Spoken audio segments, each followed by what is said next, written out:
Sidney Hook said, "Idealism, alas, does not protect one from ignorance, dogmatism, and foolishness," meaning the practice and the perfect adoption and integration of idealism into one's character, mentality, mindset, perception, and action does not necessarily, and it will not always, lead to the prevention or destruction of weakness, anxiety, insecurity, shortcoming. Alongside, it will also not permanently remove ignorance, vanity, pride, arrogance from the character as well as from the mentality and action.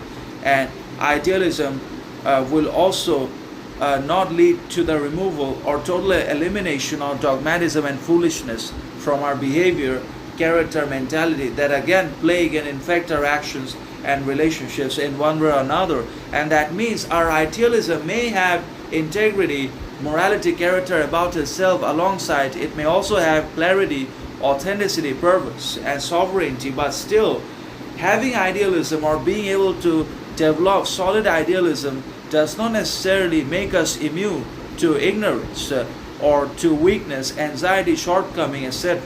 We have to look within, not only for the identification of our weaknesses, anxieties and insecurities, deficiencies that manifest in our, obviously, vanity, pride, ego, arrogance, etc. But we also have to find ways to deal with all of it by not losing ourselves.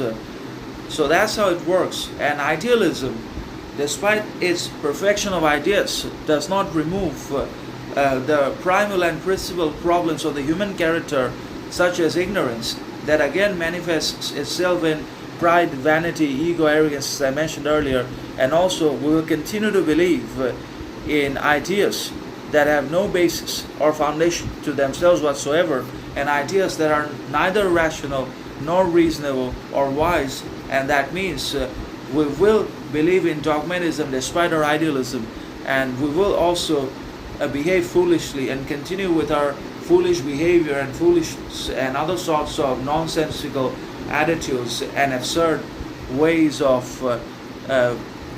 attitudes and mentality and action, in spite of our strong and valid idealism. And that means idealism is one thing, it's good, important, and sometimes critical to have idealism, which again becomes indispensable and fundamental. But the thing is, we again have to work separately for the problems that we face differently in our character that paralyze our